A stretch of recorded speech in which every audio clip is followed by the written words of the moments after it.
Tumores laterales del cuello. Este es un tema muy extenso, lo vamos a dividir en dos partes.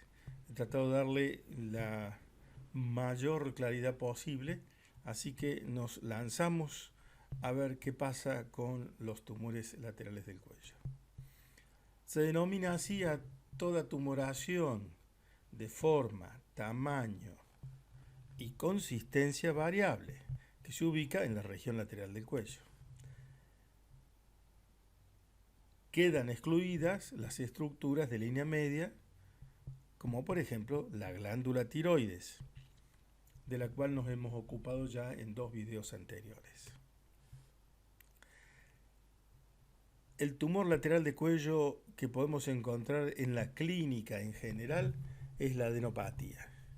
Y vamos a pensar en cáncer y tuberculosis. Por supuesto habrá tantas otras razones, pero tengamos estas dos ideas firmes. Bueno, aquí tenemos algunas nociones anatómicas. El músculo cutáneo del cuello, que está aquí, o platisma, que es músculo plano, es un músculo que llega hasta la cara, es muy fino. Por debajo de ese músculo se encuentra el esternocleidomastoideo, que aquí lo vemos con sus dos fascículos, el fascículo esternal y el fascículo clavicular. ¿eh? Por eso es esternocleidomastoideo. Entonces sus dos fascículos.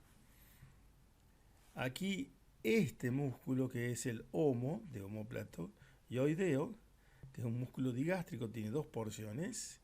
Este músculo suele confundírselo con ganglios, el homoyoideo. Aquí entonces estamos en la cara lateral del cuello y hay distintos grupos ganglionares en la región. El primer grupo sería el submaxilar. El segundo grupo es el tercio superior del esternocleidomastoideo. El segundo grupo sería justamente la mitad del esternocleidomastoideo, a la altura de la mitad del esternocleidomastoideo. Y el cuarto grupo sería el tercio inferior del esternocleidomastoideo, donde está el fascículo esternal y clavicular. Después tenemos el otro grupo, que es el número 5, que estaría entre el esternocleidomastoideo y el trapecio. Mientras que hacia adelante y hacia abajo tenemos el grupo número 6. Entonces esta es una clasificación de los distintos grupos ganglionares que después se van a relacionar con los distintos lugares que van a producir lesiones, por ejemplo, neoplásicas, cuyas metástasis van a ir a distintos grupos ganglionares, de tal manera que esta numeración nos va a servir para que nos orientemos. Entonces aquí ya estamos haciendo una disección, abriendo en la región lateral del cuello. Lo que observamos es el esternocleidomastoideo, con sus dos fascículos, el clavicular, el esternal. Aquí tenemos la vaina del esternocleidomastoideo. Tenemos ganglios y tenemos aquí la emergencia del plexo cervical superficial, el nervio transverso, el ascendente, y hay otro nervio descendente. La vena yugular externa, aquí se ha separado el músculo cutáneo y tenemos todos estos ganglios ubicados en este lugar. Entonces seguimos adelante, ya hemos pelado acá el esternocleidomastoideo, estamos sacando la grasa con ganglios hacia adelante, la grasa con ganglios hacia atrás. Esta es la emergencia del plexo cervical superficial.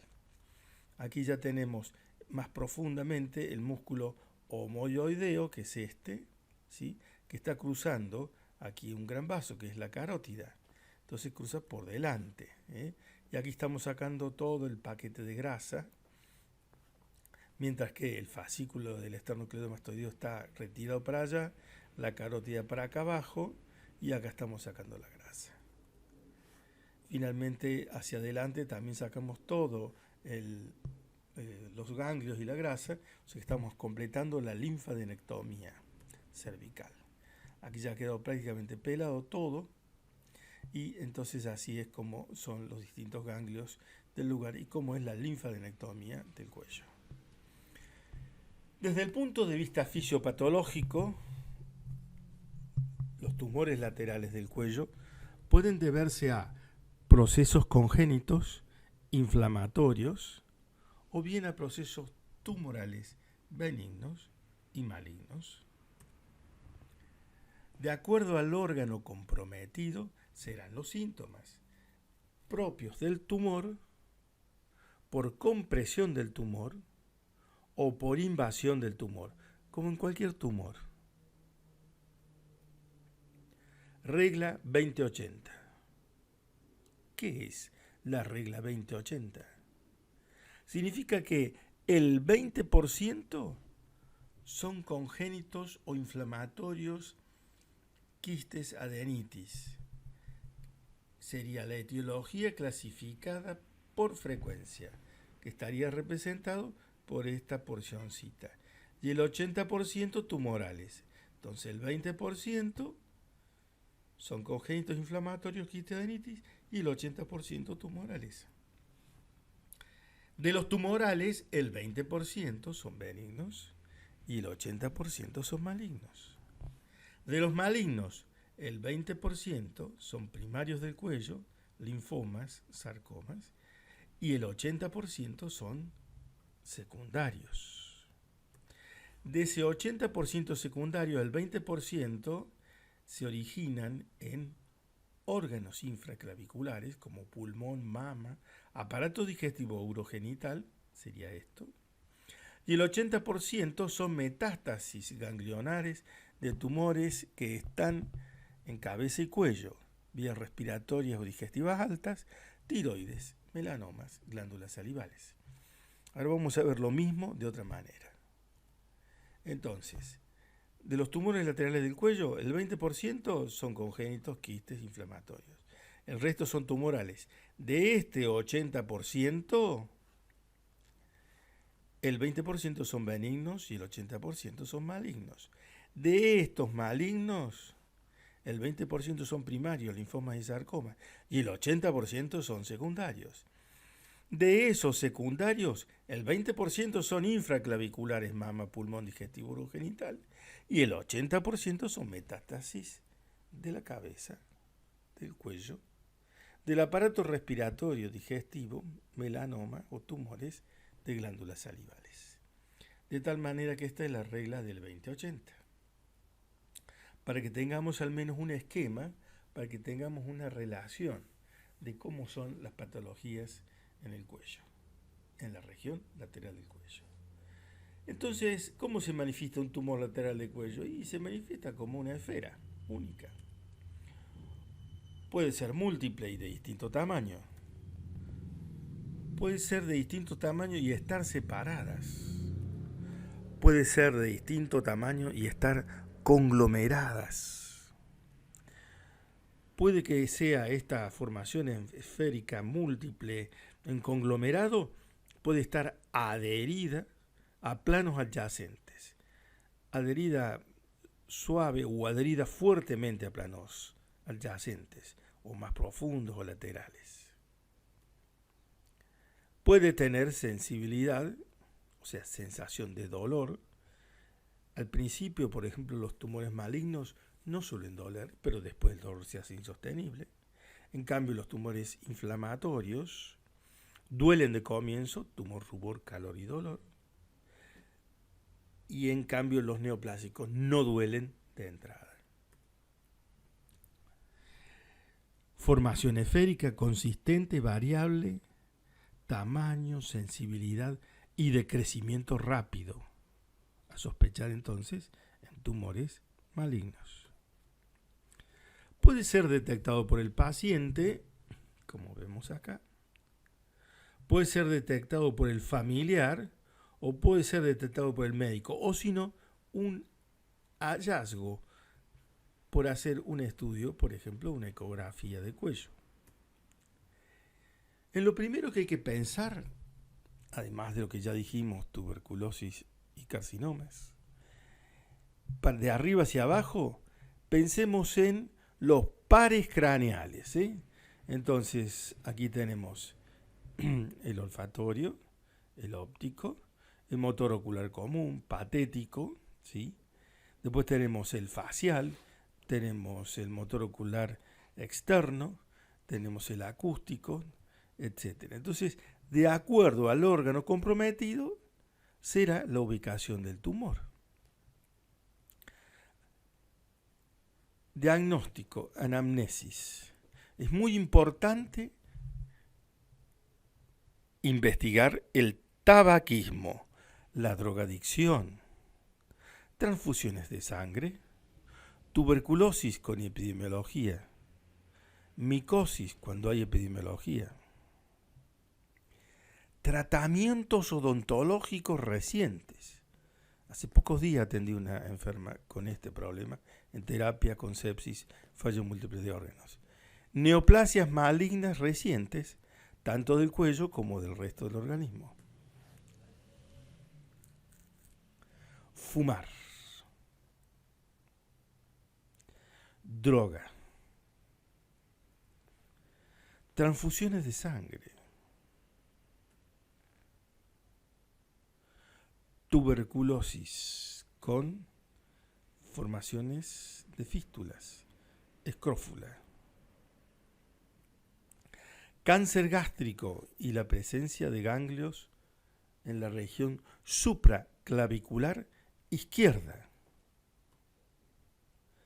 Tratamientos dentales. Poca higiene dental y la generación de carcinomas como metástasis en la región lateral del cuello. El alcoholismo. Interrogar. Por un lado, todas las dis y por otro lado, las hemo y las odino. O sea, si el paciente tiene disfonía, disnea, disfagia. Si el paciente tiene epistaxis, hemoptisis. O bien el paciente tiene odinofagia. Persona joven, con aparición brusca de fiebre e inflamación local, adenitis reactiva. Hay que pensar en vía respiratoria alta, proceso viral o bacteriano, o bien en un tratamiento odontógeno que se haya complicado.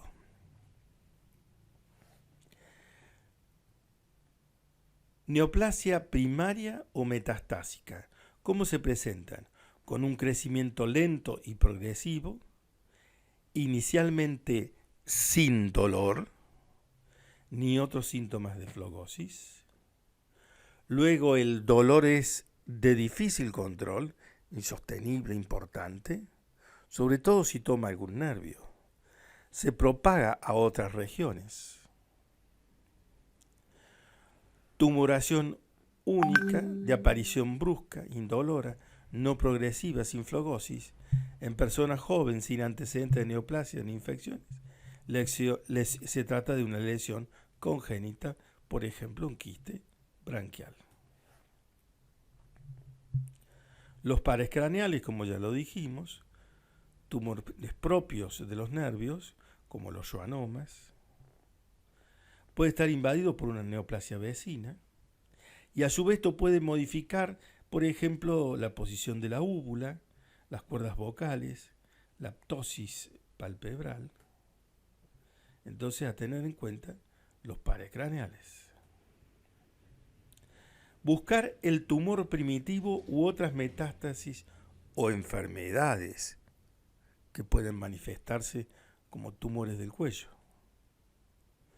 Así, en el examen físico, en tórax, en cabeza, en abdomen, investigaremos axilas, ingles, laringoscopía, espalda, buscando ¿qué cosa? El tumor primitivo, buscando que no haya alguna lesión que pueda dar compromiso en el cuello. Ahora vamos a ver grupos ganglionares y origen de las metástasis. Ahí decíamos, ¿se acuerdan? El grupo submaxilar.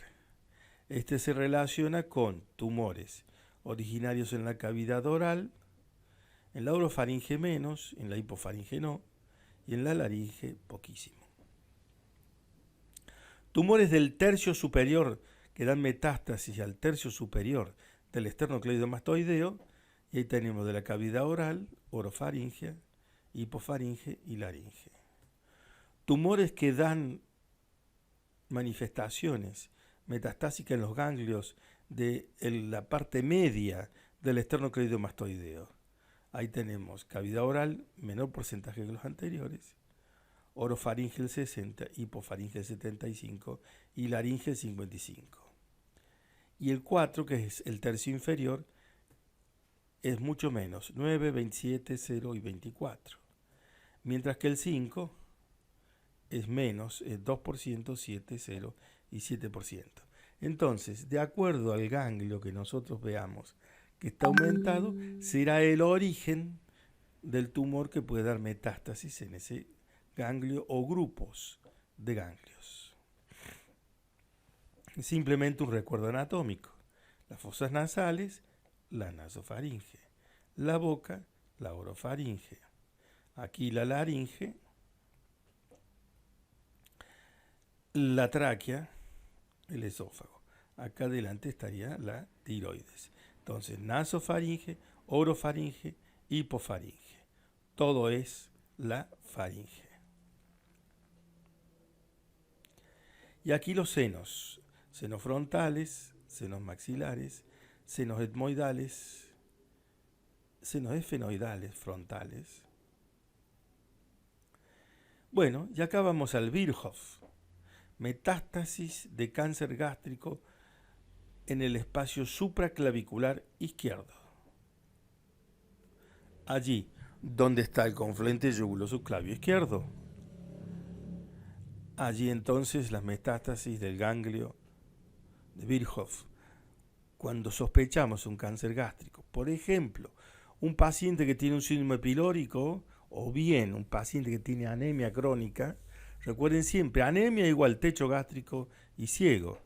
Entonces, buscamos la fosa supraclavicular para ver si hay ganglios metastásicos. También en cáncer de esófago puede haber aparición de metástasis en las regiones supraclaviculares. Y aquí tenemos el mediastino. Y sí, a pesar de que son compartimientos distintos, el cuello del mediastino está conectado, al igual que con el abdomen. Aquí entonces las dos pleuras viscerales y las relaciones que puede haber hacia el mediastino y hacia el cuello.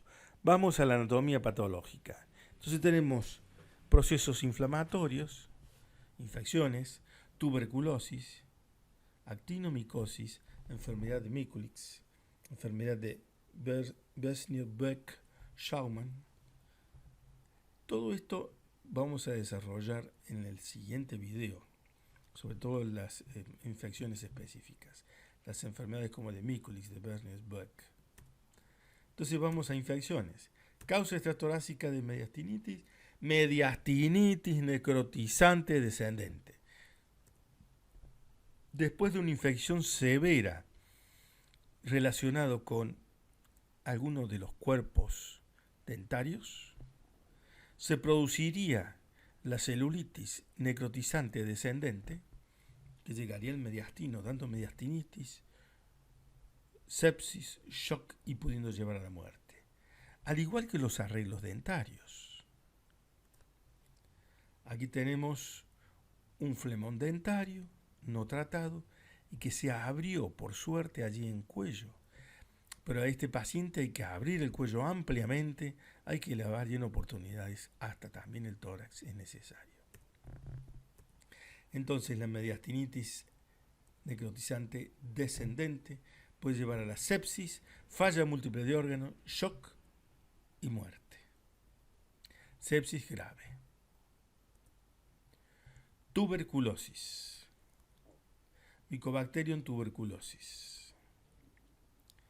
Produce adenitis crónicas formando abscesos fríos. Adenitis cervical tuberculosa escrofulodérmica. forma extrapulmonar que compromete ganglios cervicales. Son adenopatías de crecimiento lento, poco dolorosa. Atención, puede ser esta una manifestación de la enfermedad del SIDA, como TBC extrapulmonar, o bien, también relacionado con el SIDA, puede ser la presencia de un linfoma no Hodgkin. Inicialmente de consistencia dura, luego se ablanda y queda gomosa. Luego se adhiere a los tejidos vecinos y produce periadenitis. Y sin tratamiento drenan espontáneamente. Hemos visto hasta un colega con una lesión así, que se la ocultaba con un pañuelo. A veces duele tanto ver personas allegadas, nada menos que con una TBC, con una escrófula en el cuello. Sigamos. Entonces la tuberculosis extrapulmonar, enfermedad marcadora del SIDA, y en el caso del cuello, drena espontáneamente. Es una de las manifestaciones más frecuentes de la tuberculosis extrapulmonar. Recuerdan, hace poco hubo una tuberculosis retroperitoneal. En los niños HIV positivo puede haber adenitis generalizada, tanto sea por el HIV como por la tuberculosis. Hay que hacer diagnósticos diferenciales con linfoma, mononucleosis y, ¿por qué no?, una adenitis séptica. En el caso de adenitis crónica infecciosa, tenemos la tuberculosis, el VIH, la mononucleosis infecciosa, la toxoplasmosis, enfermedad por arañazo del gato, rubiola, sífilis, brucelosis, tularemia, adenitis crónica infecciosa. Tuberculosis en el cuello, miren, aquí está drenando. Aquí está drenando. Mycobacterium tuberculosis. Miren aquí. Bueno, entonces hemos presentado una primera parte de lo que es la patología considerada como tumores laterales del cuello. Con esto estaríamos redondeando con cáncer de tiroides, estudio del nódulo tiroideo, estamos redondeando el cuello. Nos faltaría ver entonces otra segunda parte de videos acerca de tumores laterales del cuello. Muy bien, hoy es un día espléndido, hay un sol maravilloso y seguimos de cuarentena. Un abrazo fuerte a todos, mucha suerte.